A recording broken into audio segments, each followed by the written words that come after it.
Oscar-winning actress Lupita Nyong'o has revealed she's once again battling urinary fibroid more than a decade after her initial diagnosis. Speaking on the Today Show, she said her health struggle began in 2014, the same year she won her Academy Award. She described the emotional contrast of celebrating a career-defining victory while dealing with severe pelvic pain and heavy bleeding. Although she underwent surgery at the time, doctors warned the fibroid could return. 12 years later, she says she now has double the amount. Nyong'o expressed concerns over the limited treatment options still available, noting that women are often left to choose between major surgery and managing chronic pain. She encouraged women to seek second opinion and avoid accepting hysterectomy as the first option without exploring alternatives. To address stigma and raise awareness, she has launched the Make Fibroids Count campaign aimed at funding research into less invasive treatment and encouraging open conversation about reproductive health.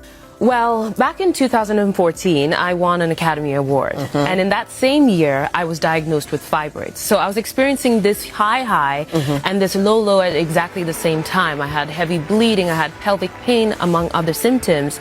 And I was stunned that I was going through this. I asked my doctor what caused them, and he didn't really have an answer. I asked what I could do to treat them, and all I was offered was surgery or live with the pain. I chose the surgery at the time, and then I asked, what can I do to make sure they don't come back? And he said, it's only a matter of time.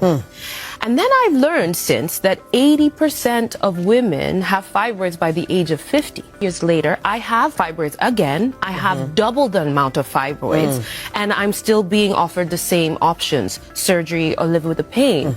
And if majority of women are going through this, surely we should have some more options. I mean, so doctors usually use fruit to help a woman understand the size of her fibroid. So your fibroid is the size of a grape.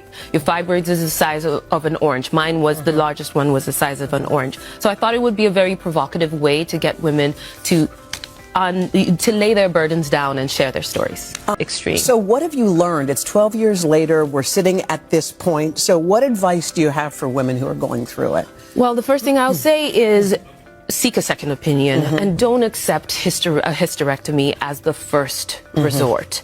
And that's why we are trying to raise money to for scientists to look into less invasive and non-invasive ways to treat fibroids through this Make Fibroids Count campaign. And yeah, and I also say, you know, there's a lot of power in speaking up.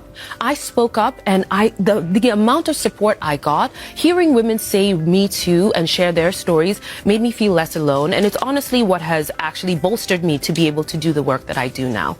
Award-winning Nigerian singer and Afrobeat star Tiwa Savage has launched a music empowerment foundation aimed at discovering and developing emerging African talent. Unveiled in Lagos this week, the initiative provides young musicians, songwriters, producers, and music entrepreneurs with professional training, mentorship, and exposure to international opportunities. The foundation is being implemented in partnership with Berklee College of Music, one of the world's leading contemporary music institutes. Selected participants will take part in specialized programs and exchange initiative designed to connect African creative with the global music industry. According to the organizers, the program will host workshops and talent camp in key creative hubs such as Lagos, Accra, and Nairobi, with outstanding participants advancing to further learning session in Boston. Industry observers described the move as a strategic investment in the future of Afrobeat, as Tiwa Savage joins a growing number of African artists, building long-term structure to support the continent's creative ecosystem.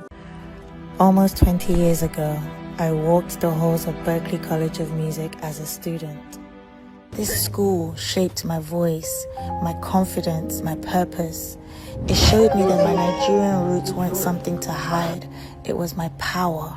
Together with Berklee, the Tiwa Savage Foundation is launching a program in Nigeria to give talented musicians the chance to learn, to grow, and even earn scholarships to study music here, just as I did.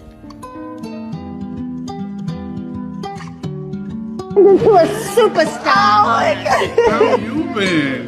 Having good. Been singing a little here and there. Yeah, exactly. Thank you so much for this.